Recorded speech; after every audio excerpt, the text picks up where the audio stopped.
Tô de volta às mídias sociais da TNT Esportes para a gente falar sobre Haaland. Já vai curtindo, deixando like, se inscrevendo, tudo aquilo que você está acostumado a fazer aqui nas mídias sociais da TNT Esportes, porque o assunto é o atacante norueguês e sobre ele precisar aparecer mais em jogos decisivos. Vamos falar sobre isso.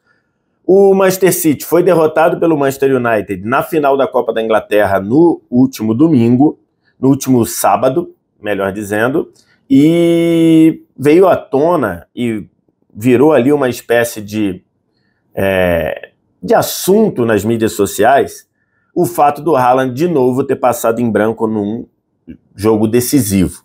E aí começaram a falar, o Haaland passou em branco na final, tinha passado em branco na final da Champions passada, da final da Copa da Inglaterra passada, e aí eu fui dar uma pesquisada. E aí achei essa estatística aqui, o Haaland como profissional, jogando como profissional por 4 clubes, pelo Molde da Noruega, pelo Red Bull Salzburg da Áustria, pelo Borussia Dortmund e pelo Manchester City, jogando jogos finais e de semifinais. O desempenho dele é esse que está aqui, são 14 jogos, 3 gols marcados, 1 assistência, 6 vitórias dos times dele, 3 empates e 5 derrotas. Então, 3 gols em 14 jogos, você vê ali que, arredondando, daria 1 gol a cada 5 partidas, né? Se você fizer um arredondamento aí para cima. E que é uma média bem diferente, bem inferior à média de gols ou os números que o Haaland apresenta. E aí eu fui dar uma pesquisada lá no SofaScore e aprofundei os dados com esses números aqui. No SofaScore não tem dados nem da Copa da Noruega, nem da Copa da Áustria. Então aqui estão os 12 jogos do Haaland contando Manchester City e Borussia Dortmund. E aí os números são 12 partidas, 3 gols e 1 assistência, grandes chances desperdiçadas, 10, ou seja, em 10 situações o Haaland foi colocado na cara do gol, numa boa situação para fazer o gol, e não aproveitou e desperdiçou. A conversão de grandes chances dele nessas partidas é uma conversão de 17%. Finalizações por jogo, nesses 12 jogos, 2. Finalizações no gol, 1,17. Frequência de gols, 1 gol a cada 336 minutos. Ou seja, 336 minutos, se a gente arredondar para 4 ali, daria nesses jogos aí, só contando nesses jogos, daria quase 1 gol a cada 4 jogos, é um pouquinho menos. Duelos vencidos, 39%, e ações com bola dentro da área, 4,67%, ou seja, ele foi acionado dentro da área nesses jogos quase 5 vezes por jogo. De fato, a gente vê que esses números aqui são números bem abaixo da média do Haaland.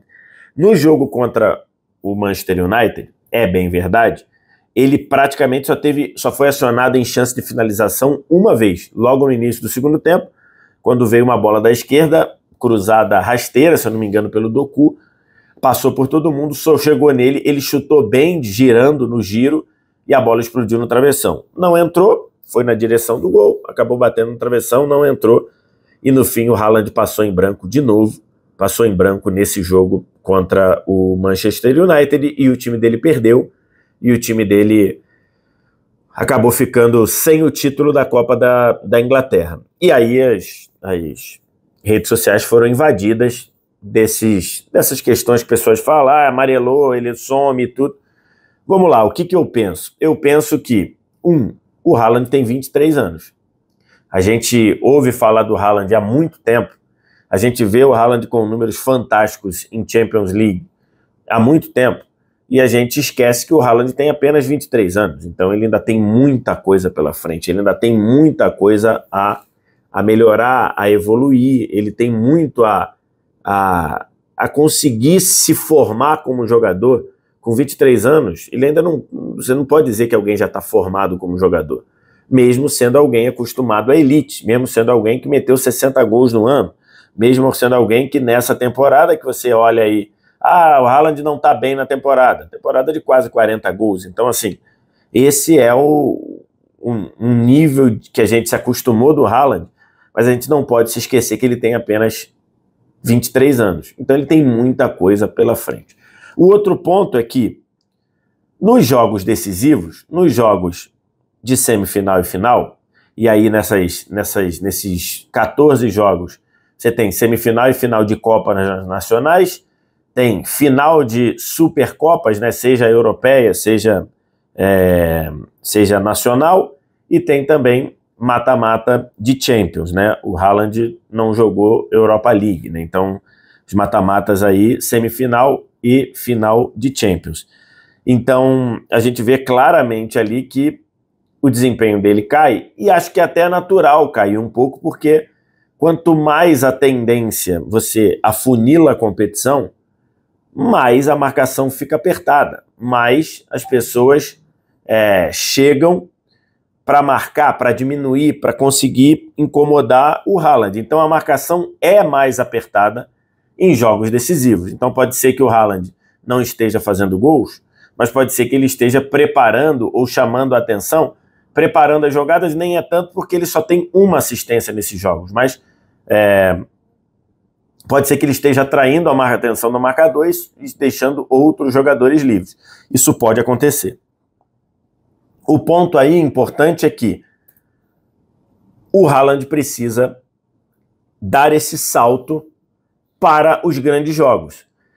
Ele precisa entender que ele vai ser melhor marcado, que hoje ele não é mais nenhuma surpresa. Hoje todo mundo já estuda, já se programa, todo mundo já trabalha para neutralizar o Haaland. Então ele precisa entender de fazer essas modificações no jogo dele, na capacidade dele de se movimentar diferente, de atrair marcação, de ser mais rápido para finalizar, de ser mais rápido para tocar, porque nos jogos não está tendo espaço, não está tendo chance, a bola não tem chegado.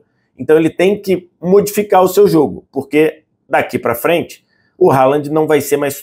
Já daqui para frente não, já há umas 2 ou 3 temporadas, o Haaland não é mais surpresa para ninguém. O Haaland já é encarado como um jogador de elite. E por ser um jogador de elite, nos jogos grandes, nos jogos mais importantes, ele vai ser melhor marcado. E acho que esse é o combo que tem feito com que o Haaland apresente números bem diferentes nos jogos decisivos, no jogo de semifinal, no jogo de final, do que a média da sua carreira. Não acho que o Haaland seja pipoqueiro, não acho que o Haaland não seja para jogo grande. Acho que com 23 anos, muitos jogadores que depois viraram grandes jogadores tinham desempenho ou tinham carreira acumulada pior que a do Haaland. Por exemplo, o Salah fala muito isso. Ele fala, não, eu quando tinha 23 anos, ou eu quando era mais novo, não conseguia jogar, não conseguia produzir. Então, isso não é definitivo para a carreira do Haaland. Mas, sem dúvida alguma, os números são ruins, comparados com os números do próprio Haaland, e claro que o Haaland precisa se acostumar que nos jogos decisivos os espaços vão diminuir, as atenções em cima dele vão aumentar, e que a chance dele passar em branco ou não participar do jogo, ela existe. Então esse é um ponto que o Haaland precisa entender e se adaptar, sempre lembrando, ele tem 23 anos, então ele tem mais 10 anos pelo menos de carreira pela frente. Até lá ele tem muita coisa a fazer e muita coisa a aproveitar. O que você acha, o que você pensa, a que você atribui esses números do Haaland? Diz aqui embaixo nos comentários, e aí o resto, aquilo que você já faz aqui nas mídias sociais da TNT, like, se inscreve, sininho das notificações, curte, compartilha, tudo aquilo. A qualquer momento a gente volta aqui com mais um vídeo. Um abraço, tchau.